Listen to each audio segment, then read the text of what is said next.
Yo, back on my YouTube grind. Anyways, yeah, I'm consistent with it, at least for 2 weeks now. So welcome to the YouTube channel. Pretty much this week, all I've done is just script videos, and then also I made a new plan on how to get money with Robotics. So if you didn't know, Robotics is my social media account where I teach robotics and electronics and stuff. And I'm getting a lot of views and getting a lot of followers and stuff. So on Robotics, like, I have like a couple 100,000 followers and stuff. I even have my YouTube play button. And I'm not making that much money. So there's AdSense, which pays a decent amount, but it's nothing crazy, It's like for short form content particularly, which is a lot of what I make, but I'm trying to pivot towards more long form content. That's another discussion for another time.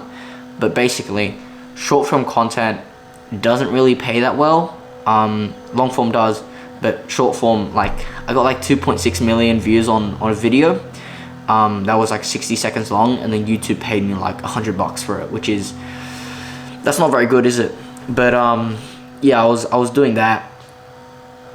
So I'm gonna walk you through kind of my thoughts and my plan on how to make more money with the YouTube channel.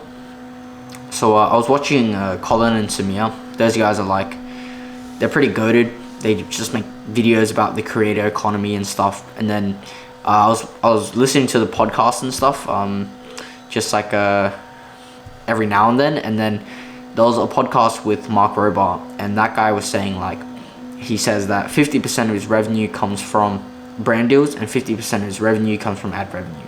And I heard that and I was just like, oh, wait, so you're telling me that this guy's making half his money from monetization and stuff. I mean, half his money from brand deals and stuff, and I'm just completely missing out on that. And I run a similar-ish channel, same niche, I guess. I don't get as many views as Mark Rober, and I'm not as big as Mark Rober, but I get a decent amount of views. And I'm just cutting myself off from that, from making that money through brand deals.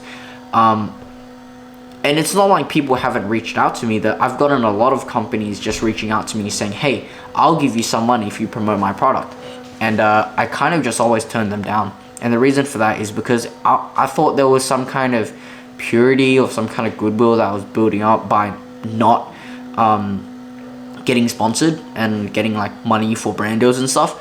But I feel like that's just wrong. No one really no one notices that you haven't taken on any brand deals, and they're like, oh my god, this guy's so virtuous, he's doing this all for no money, and he's like a content virgin, he hasn't sold his freaking sponsorship virginity.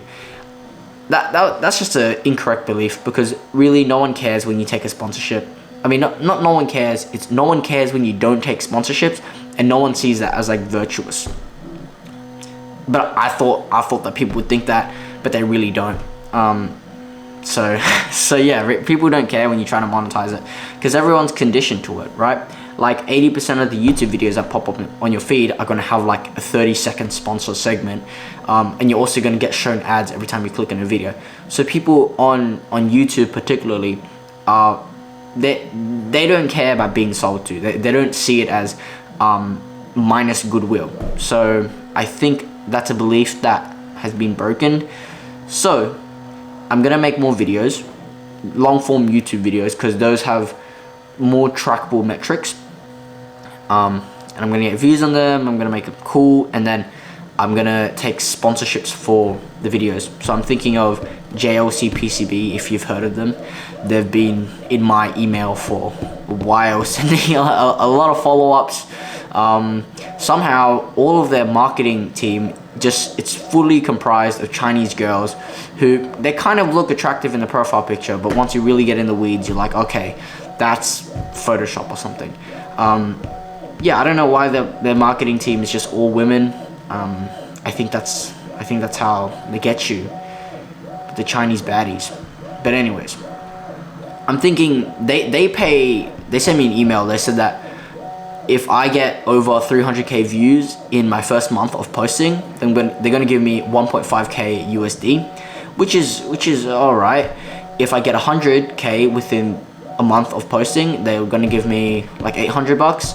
And if I get 50k, they're gonna give me 500 bucks. And if I get less than 50k in the first month, then I'm gonna get 300 bucks. It's all US dollars, so it's actually a bit more than what I say, because the AUD is a bit weaker than the US dollar.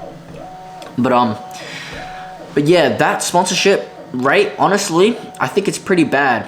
I should be expecting at least $2,000 from every video I make. And the reason for that is because I've just been like, you know, watching Colin and Samir and people talking about their brand deals, and I'm like, oh, well, I'm this size in this niche, so I should be expecting this much money. And I feel like JLC PCB, they're in a high position of sponsoring content, because they sponsor a lot of people's content, and then so they're in a bargaining position, because they don't need you. You know, that if you say no, I don't want a sponsorship, they'll just sponsor the next 5 electronics channels. So they don't need you. And this is my first sponsorship, so I feel like I'm in no position to negotiate. I feel like I have to take on more sponsorships and prove with my YouTube channel that I can reliably get views and reliably generate them sales, so then they would pay me more. So I should take on more sponsorships, because when I take on more sponsorships, then the sponsorships will increase and I'll get paid more, and because I'll get paid more money, I'll be able to get better gear and buy more shit to make better videos. So it's kind of a positive feedback loop. But to feed that positive feedback loop, what do I need? I need to be super productive, because I know that the more I feed that fire, the bigger it will grow, and then I need to put more time, but then the bigger it will grow, the more heat it will produce. You feel what I'm saying? Heat is an analogy for how much money I'll make and how much impact I'll have on the world. So yeah, and an issue that I can see is the more videos I make, it will just take more time, and I'm in year 11, and it's nearing towards the senior end of school, which means that school is I'm gonna have more work in school, and I'm also gonna have more work in robotics, and I'm already struggling. I'm gonna be honest, like, I'm struggling with my productivity. I can't really bang out all this work in this little amount of time. So not only do I need a content plan to make money, or like to monetize, therefore, because I can't keep doing this for charity work, you know what I mean? Like, I can't keep making banger reels, putting in a week of my time, and then make no money from it, or like barely any money, when I could be making so much more money.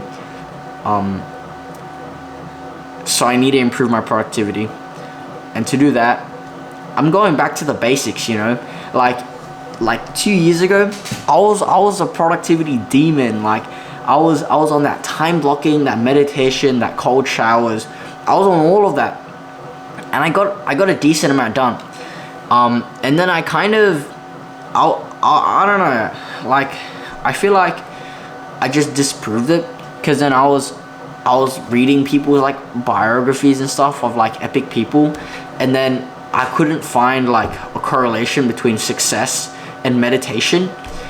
And I was like, okay, I'll stop meditating then. That's kind of silly. Like, no one successful meditates. Or actually, no, like, some successful people meditate, but there are people who meditate that are not successful. What am I saying, cuz?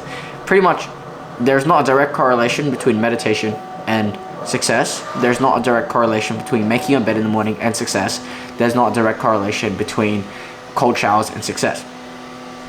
But does that mean that doing those habits will or will not will or will not make you have a higher percentage of likelihood of achieving success? Sorry, I'm really stumbling over my words right now, but you get what I'm trying to say. Like, how can I measure the impact of meditating? How can I measure the impact of doing all these good habits?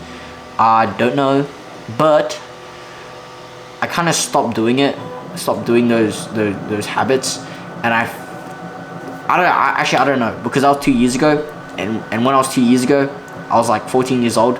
Maybe I was just having like some puberty mood swings, like some puberty productivity swings, you know what I mean? But nevertheless, there are studies on meditation and all that jazz to show that it is beneficial. So to improve my work output so I can make more money, I need to increase my focus. Therefore, I'm going to start meditating again every day in the morning for 10 minutes a day. And then after the week, which is when I post these videos, I'll give you a little update on if I'm gonna continue it or if it worked and whatnot. But yeah, improving focus, and then also because work is just focus times time, I need to increase like how much time I'm actually working, and to do that is time blocking. I love time blocking. It's really fun to do. However, I don't stick to it that much. Like, there's so many things that will derail me, and then realistically I'll make a time plan and then I'll stick to it 60% of the time. However, if I bump that up to like 80, which is like that's pretty realistic, I reckon I could squeeze out quite a bit more work, because yeah, like more time you put in, more shit you're gonna get done. That's so obvious, I don't need to explain that. But yeah, 2 things I'm gonna do over this next week, because I need to increase my output, is time block and meditate. And then next week I'll come back, I'll tell you how it goes. But yeah, that's pretty much it. With that said, my name is Hugh Fan. I'm a 16-year-old high schooler, Australian high schooler, who likes to make videos, build robots, and what was the third thing I said? Like, oh yeah, I like to exercise. But yeah, that's me, and I'm making the videos with the hope of building a personal brand, so I attract good people, good opportunities, and maybe like good mentors, friends, whatever into my life, and also to build a log of like documenting the journey, because I'm pretty sure I'm gonna be big in 10 years or 20 years or 30 years, but I might get up to some cool stuff, and when I get up to that cool stuff, it'll be kind of cool to look back and see, 16-year-old Hugh Fan talking about fucking time blocking and meditation and stuff. But anyways, yeah, if you vibe with this little chat we had, parasocial little chat we had, then DM me on LinkedIn or Instagram. I'm fairly active on them. Actually, yeah, just DM me on LinkedIn and Instagram. I'll put a link this time, because last time I didn't put a link. But yeah, I'll put a link. Cool. Alright, see ya.